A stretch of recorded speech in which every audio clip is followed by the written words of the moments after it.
10 juta nih ya, no? Mak, tidak dikit.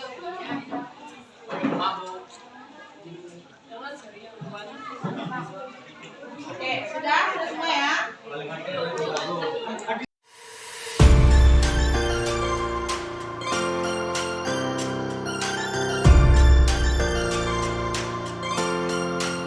Teman modern ini ada sudah sangat banyak. Yuliani tidak hanya menggunakan media pembelajaran berupa buku tulis ataupun tugas karakterisasi, tapi juga menggunakan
Assalamualaikum warahmatullahi wabarakatuh.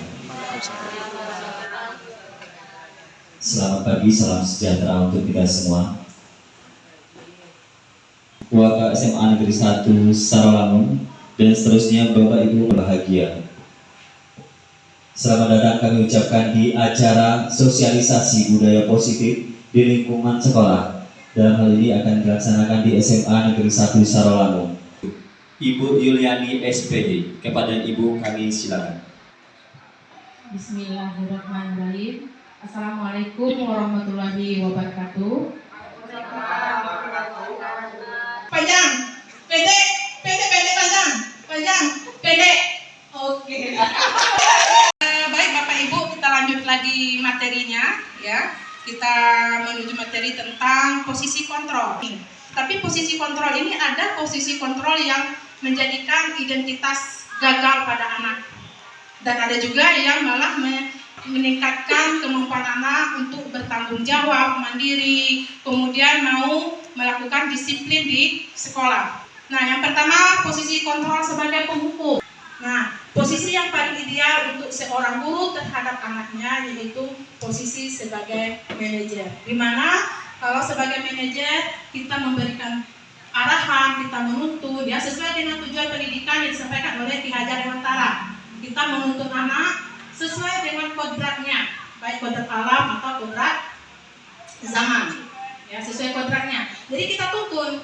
Nah, disitulah fungsi kita sebagai manajer. Jadi manajer itu selama ini saya sendiri mengenal manajer itu hanya pada kepala sekolah. Ternyata bukan. Manajer itu kita juga bisa sebagai manajer, ya.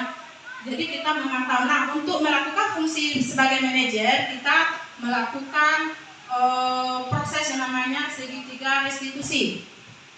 Segitiga restitusi. Restitusi itu apa? Ya, restitusi itu adalah suatu langkah disiplin yang kita ambil sehingga anak yang sudah melakukan kesalahan dengan ikhlas mau memperbaiki kesalahannya. Kemudian dengan ikhlas dia merasa tanggung jawab. Nah, segitiga restitusi ini ada tiga, ya ada tiga langkah. Nah, seperti yang saya sampaikan tadi, restitusi itu bukan mencari kesalahan, tapi bagaimana memperbaiki kesalahan anak tersebut. Nah, untuk restitusi ini ciri-cirinya yang pertama itu adalah anak itu belajar dari kesalahan. Jadi bukan untuk menebus kesalahan, tapi dia belajar. Makanya tidak ada yang boleh menggunakan hukuman lagi, tetapi konsekuensi. Kalau hukuman dia tidak belajar dari kesalahannya, tapi dia berusaha untuk menebuskan kesalahannya pada saat itu aja. Kemudian yang kedua itu dengan restitusi bisa memperbaiki suatu hubungan kita dengan anak. Kalau kita memberi anak itu langsung dengan hukuman, mereka bisa melawan. membuat kita kesal. Nah, kalau dengan restitusi, malah itu akan memperbaiki hubungan kita. Oke, yang ketiga, restitusi ini bukan tawaran, bukan paksaan, tetapi dengan sukarela keikhlasan sesuai dengan kesepakatan kelas. Ya, dari restitusi tadi, ya, yang kita bahas sebelum kita melangkah, itu kita harus membuat kesepakatan kelas atau keyakinan kelas. Kesepakatan kelas di sini, contohnya boleh dilihat di depan, ya. Contohnya datang tepat waktu, mengucapkan salam, kemudian menjaga kebersihan sekolah, kemudian berdoa sebelum dan sesudah kegiatan, kemudian aktif dalam pembelajaran dan lain-lain. Nah, kesepakatan kelas ini itu dibuat oleh anak itu sendiri. Biasanya kan adanya peraturan kelas, peraturan sekolah, ya. Nah, ini bukan lagi kita pakai peraturan, tapi kesepakatan. Kesepakatan itu berasal dari anak itu sendiri. Nah, dari kesepakatan kelas baru kita tuangkan menjadi keyakinan kelas. Nah, dari keyakinan kelas dan kesepakatan kelas inilah pedoman mereka mau bersikap, bertindak di lingkungan sekolah kita. Oke. Terus ada pertanyaan ini mengenai segitiga restitusi. Apakah kesepakatan ini, ya, kesepakatan tentu di bawah bimbingan kita kan Ibu? Iya. Bisa nanti dijadikan tata tertib untuk kelas itu. Iya, pasti kelas. Ya.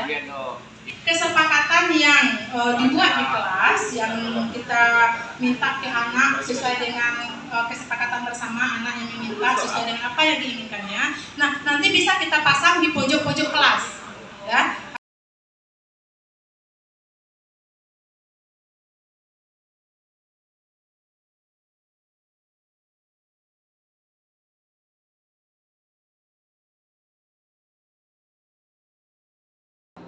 Untuk kegiatan sosialisasi budaya positif di sekolah, alhamdulillah guru penggerak yang ada di SMA 1 Surabaya sudah melaksanakan sosialisasi, dan mudah-mudahan ini bisa membawa perubahan minimal untuk perubahan mindset dari yang selama ini kita meyakini ada hal-hal yang mungkin selama ini kita baik ternyata kurang baik. Salah satu contoh misalnya memberikan sanksi dan hukuman itu kan ternyata bisa mematikan pembelajaran yang sesungguhnya bagi anak-anak.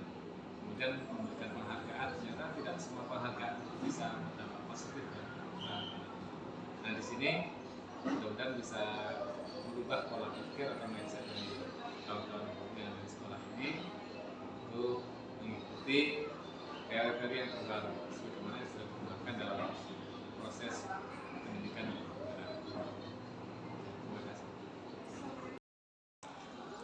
Selamat siang, saya Ibu Lydia Purba, guru SMA Negeri 1 Sarolangun, mengajar bahasa Jepang di SMA 1 Sarolangun.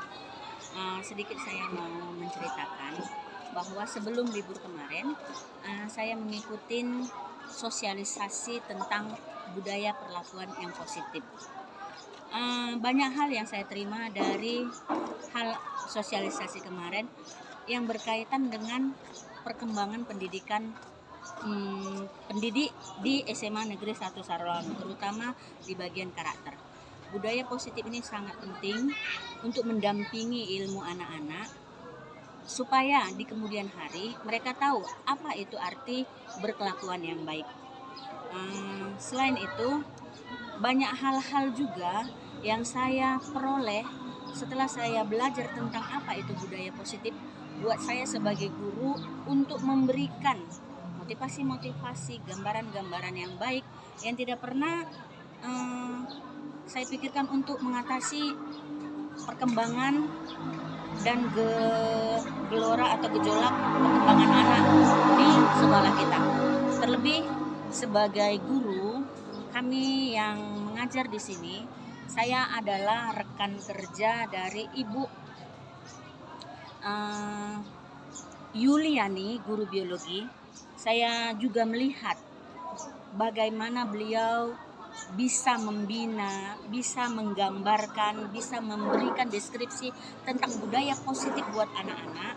saya juga belajar dari beliau karena beliau sudah terlebih dahulu melaksanakannya, sehingga apa-apa yang sudah beliau berikan kepada anak menghasilkan budaya yang berbeda kepada teman-temannya. Kelas anak beliau itu tertib, bisa bersopan santun, bisa bersahabat, bisa menjadi panutan buat teman-temannya. Yang saya rasa saya perlu mencontoh dari apa yang di luar Ibu Yuliani berikan. Itulah yang bisa saya berikan informasi tentang bertambahnya pengetahuan dan ilmu buat saya tentang berbudaya positif. Terima kasih. Sayonara dari saya, guru bahasa Jepang.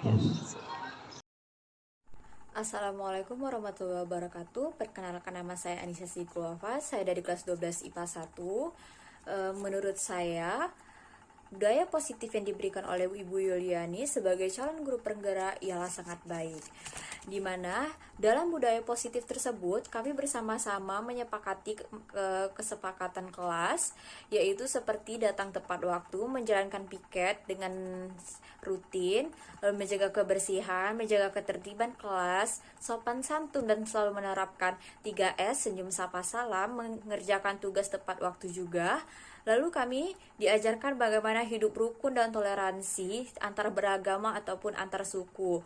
Dan itulah suatu cara hal-hal yang baiklah diajarkan oleh Ibu Yuliani. Maka dari itu saya menganggap cara Ibu Yuliani dalam memberikan budaya positif itu sangat baik. Baik dalam penanganan masalah ataupun memberi solusi-solusi yang baik kepada anak muridnya.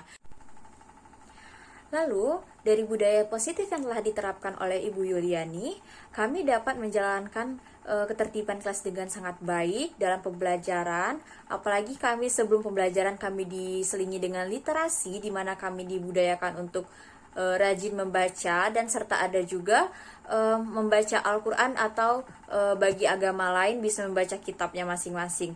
Di sini kami menjadi belajar lebih nyaman, lebih suka membaca, dan juga bagaimana cara Ibu Yuliani dalam mengajarkan itu sungguh asik. Bagaimana ada banyak kuis, cara dia membuat nyanyi-nyanyian untuk anak muridnya, itu sangat berpengaruh dalam cara mengajarnya kepada kami, yang dimana itu membangkitkan semangat kami dalam pembelajaran itu. Maka dari itu saya sangat suka belajar dengan Ibu Yuliani karena cara dia mengajar itu mempunyai ciri khas yang menarik.